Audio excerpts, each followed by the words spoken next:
Nah, sekarang kita akan mengerjakan latihan soal mengenai usaha. Sebelum itu, coba yuk kita sama-sama review apa sih itu usaha. Jadi usaha itu dia menyatakan suatu besarnya gaya F ketika dia melakukan perpindahan. Jadi besar usaha itu akan nilainya sebanding dengan besar gaya dan besar perpindahannya. Kalau misalkan semakin besar gayanya, maka akan semakin besar juga usahanya. Kalau perpindahannya 0, maka di situ usahanya dikatakan 0 karena tidak ada perpindahan, jadi tidak ada progres, jadi sia-sia begitu. Nah, kita harus perhatikan F di sini adalah gaya yang bekerja pada suatu benda. Gaya itu dalam suatu benda bisa lebih dari satu, jadi kita gunakan F-nya itu adalah sigma F atau total dari sigma F. Nah, kita lihat contoh untuk yang soal pertama. Di sini ada sebuah benda, ada dua gaya masing-masing F1-nya 10 Newton dan F2-nya 5 Newton. Bekerja pada suatu benda yang terletak pada suatu permukaan yang licin.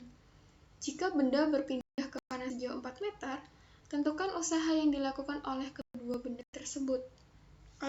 gaya tersebut. Nah, kita lihat di sini ternyata arah antara F1 dan F2 dia searah. Maka sigma F-nya itu adalah F1 ditambah F2. Lain hal berbeda ketika gayanya berbeda arah ya. Dia berlawanan. Misalkan di saat ini F1, di sini F2. Nah, maka untuk sigma F-nya kalian bisa tulis S1 dikurang F2 karena dia berlawanan arah.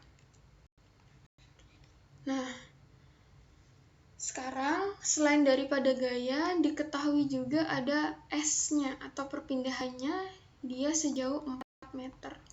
Kalau misalkan di soal kalian menemukan jaraknya masih dalam satuan senti atau milimeter, desimeter, maka kamu wajib mengubahnya ke satuan meter. Kita gunakan satuan internasional begitu. Oke, sekarang kita selesaikan ya menggunakan rumus ini. W sama dengan sigma F dikali S. Sigma F-nya di sini ada F1 ditambah F2, maka 10 ditambah 5 dikali dengan S-nya itu 4. Maka kita hitung 10 ditambah 5, 15 dikali 4.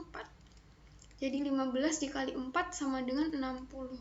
Nah, satuan daripada usaha itu adalah Joule. Gini ya. Oke, mudah ya. Sebenarnya satuan di dalam usaha sendiri ada juga yang menggunakan Newton meter. Tapi biasanya kita pakai Joule begitu ya. Oke semuanya, kalau ada pertanyaan silakan kalian boleh bertanya di kolom komentar. Tetap semangat belajar.